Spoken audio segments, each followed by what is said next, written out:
আসসালামু আলাইকুম। শীত তো চলে যাচ্ছে, আর শীত চলে যাওয়া মানে পিঠা খাওয়ার দিন চলে যাচ্ছে। কয়েকদিন আগে আমার শ্বশুর বলছিলেন ভাপা পিঠা খাবেন। ঘরে অল্প কিছু চালের গুঁড়ি ছিল, একটুখানি নারিকেল কুড়ানো ছিল। এগুলো দিয়ে ভাপা পিঠা বানাবো চিন্তা করলাম। আমার শাশুড়ি যে পাতিল দিয়ে ভাপা পিঠা বানায়, সেটা দিয়ে এর আগে একবার ট্রাই করে আমি ব্যর্থ হয়েছিলাম। তাই এবার আমার আম্মু যেটা দিয়ে ভাপা পিঠা বানায়, সেই পাতিল বাসায় থেকে নিয়ে আসলাম। শুধু পাতিল না, সাথে এই নেটগুলো নিয়ে এসেছি।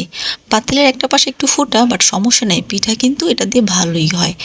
প্রথম পিঠাটা যখন বানালাম, আমি খুবই এক্সাইটেড ছিলাম যে এটা কেমন না কেমন হয়। আমার শ্বশুর খেতে চেয়েছেন, আর ওনাকে আমি প্রথম পিঠাটা খাওয়াবো, আল্লাহ ভরসা বলেই শুরু করে দিলাম বানানো। এইটা ছিল আমার প্রথম বানানো পিঠা।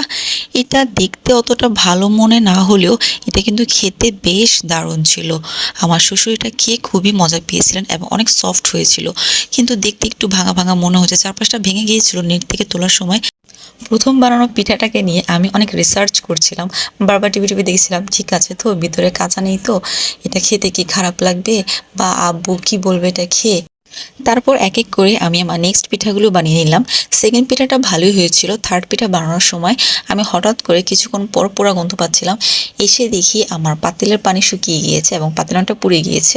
চুলা কিছুক্ষণ অফ রেখে আমি আবার পানি গরম করে বলক এনিয়ে নেক্সট পিঠাগুলো বানানো শুরু করলাম। আর প্রথমেই বলেছিলাম আমার চাল অল্প, তাই পিঠা আমার অল্প কয়েকটা হয়েছিল।